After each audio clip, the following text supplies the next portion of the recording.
안녕하세요. 10월 5일 토요일입니다. 매일매일 습관처럼 매일 헌법. 우리 통치구조도 하셔야죠. 통치구조. 주말엔 통치구조. 주중엔 헌법 총론과 그 다음에 기본권편. 자, 일단은 10월을 통치구조 10월달도 가봅시다. 자, 법무사 24년 문제입니다. 통치구조 문제인데요.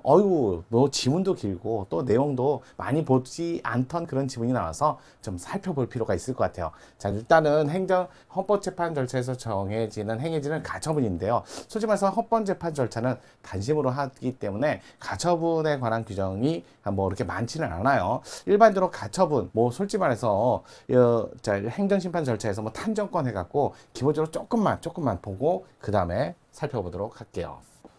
자, 행정심판이죠. 헌법재판소법. 자, 가처분이라고 했는데, 가처분.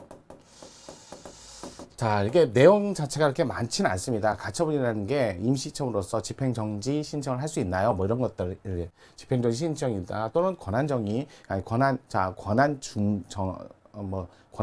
뭐 이런 정도? 자, 일단은 기본적으로 탄정권, 요거, 이렇게 외우신 다음에, 요게 탄정권이 구두심리를 하고, 그 다음에, 구두심리하고 나머지 위헌법률 심판하고, 헌법소원, 요거는 서면심의합니다. 그래서 우리나라에서는 일반적으로 가처분에 관한 규정이 요거 두 개. 요거 정당해상 권한쟁의. 여기에서는 헌재법에 가처분 절차를 두고 있어요. 아니, 많은 분들이 그런 거예요. 탄핵은요, 헌법조문에, 헌법 65조에 가처분을 마련한 게 아니라요. 탄핵 소추 결정서가 당사자에게 송달되면 그냥 자동적으로 권한 행사가 정지됩니다. 얘는 별도의 가처분 절차가 없어요. 이게 없어요. 그렇지만 정당 해산하고 그다음에 권한쟁의 사건에서는 가처분 절차, 여기에 보면 신청과 직권으로 가처분 신청 절차를 통해서 또는 직권에 의해서 가처분을 해야만, 절차를 진행해야만 권한 행사가 정지된다고요. 정당 해산 결정되기 전까지 또는 권한쟁의 심판이 판단되기 전까지 정지가 된다고요. 자, 요게 뭐 57조, 64조로 돼 있지만 요 규정 자체가 예시로 본다라는 게 헌재에서는 이걸 예시로 봅니다. 그런데 예시로 보는데 사건이 있나요? 그래서 옛날에 헌법소원 요거 68조 1항 2항 중에 요 1항 1항 요게요. 자, 사법시험 4회 응시 제한 사건, 여기서 가처분을 인정한 적이 있어요. 가처분 인정 받아줬어요. 예전에 이걸 받아줬다는 거죠. 하지만 2항에서는 판례가 없어요. 예시를 본다. 그러면서 이제 나온 게 최근에 요게 이제 사법시험 4회 응시 사건하고 난민 신청 사건 있잖아요. 난민 신청 사건. 자, 이거 출입국 관리소장, 그러니까 인천공항에 있는 인천공항. 이분하고 외국인이죠, 외국인. 요 사건이었어요. 난민 신청했다가 거부 나왔죠. 신청했다가 거부 나왔고, 이 거부에 대해서 소송을 했고, 행정소송을 해놓고, 이 행정소송하는 중에 헌법재판소 온 거죠.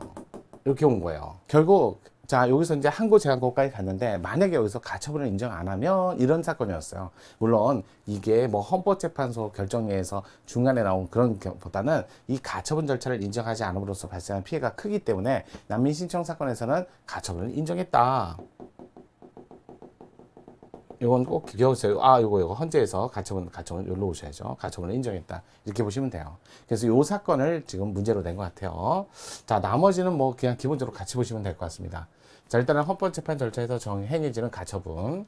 1번 헌법재판소가 권한쟁의 심판, 아까 권한쟁의, 그 다음에 정당해산. 여기서는 명령 규정을 둔다 했어요. 신청과 직권. 청구를 받았을 때 직권 또는 청구의 신청과 직권. 종국 결정 선고 시까지 심판 대상이 된 피청구의 처분의 효력을 정지하는 결정을 할 수 있고, 가처분 결정을 함에 있어서 자, 행정소송법과 민사소송법 소송의 가처분 규정은 준용한다. 두 번째, 본안심판이 부적법하거나 이유 없음이 명백하지 않고 쉽게 얘기해서 각하받거나 또는 기각받을 내용이 아니라면 권한쟁의 심판에서 문제된 피청구인의 처분, 그 집행 또는 절차의 속행으로 인해서 생길 회복하기 어려운 손해를 예방할 필요가, 그 효력 정지시켜야 할 긴급한 필요가 있으며, 가처분을 인용한 뒤에 종국 결정에서 청구가 기각되었을 때 발생하게 될 불이익과 가처분 기각을 한 뒤에 청구가 인용되었을 때 발생할 불이익을 비교 형량해 보니까, 자, 따라서 전자의 불이익보다 클 경우 가처분을 인용, 이것도 앞뒤로 바꿔서 내면 또 큰일 나요. 여러분 아시죠? 정당해산에서 가처분을 인정하는데 또 정당해산 심판, 정당에서도 마찬가지고, 그다음에 요거 어디서 또 나오냐면요, 이 정당해산에 대해서는 또 재심을 받아주잖아요. 재심 받을 때도 똑같은 표현을 해요. 재심을 받아줌으로써, 자, 이익과 재심이 기각됨으로써, 그러니까 재심을 안 해줌으로써 이익을 비교 형량하니까 재심을 받아줌으로써 얻는 이익이 크기 때문에 당연히 재심을 한다, 이게 맞잖아요. 근데 그걸 맨날 바꿔서 내요. 이것도 마찬가지죠. 전자의 불이익, 그러니까 가처분을 기각한 뒤 청구가 인용됐을 때 발생하게 될 불이익이 전자의 불이익보다 크다면 가처분을 인용합니다. 세 번째, 헌법소원 심판 절차에서 헌법재판소법 명문의 규정을 두고 있지 않으나 가처분이 허용된다 할 것이고, 이러한 가처분 결정은 헌법소원 심판에서 다투어지고 공권력 행사, 불행사 그 현상을 그대로 유지시킴으로 인해서 생길 회복하기 어려운 손해를 예방할 필요가 있어야 하고, 효력을 정지시킬 긴급한 필요가 있는 경우 인용될 수 있다. 이런 얘기 꼭 기억하세요. 그래서 정당해산, 권한쟁의, 헌법소원 68조이랑 가능합니다. 4번, 법령의 위헌하기를 청구하는 헌법소원 심판에서 가처분이 사인 간의 법률관계, 행정청의 구체적 처분에 효력을 정지시키는 것이 아니라 현재 시행되고 있는 법령의 효력을 정지시키는 것일 때 그 효력 정지로 인해서 파급적으로 발생 효과가 클 수도 있기 때문에 이러한 점까지 고려하여 신중하게 판단해야 된다. 맞죠?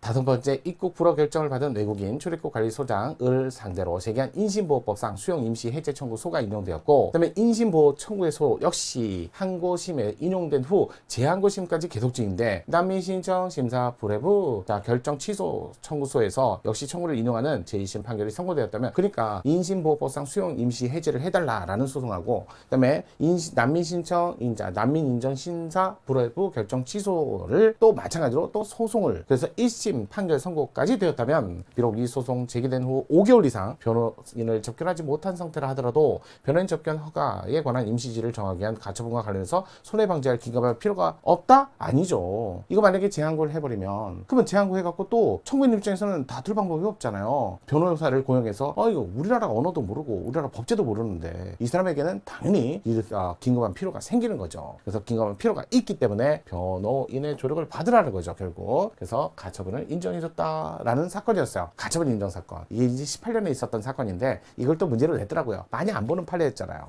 어렵죠. 가처분 또 많이 안 보고 정리 잘하세요. 이번에 한번 이거 해가지고 정리하시고 이 판례까지 보신다면 여러분은 아마 정말 풍부한 공부를 하시는 거예요. 자, 오늘 통치구조 봤으니까 내일도 일요일도 통치구조 같이 가셔야죠.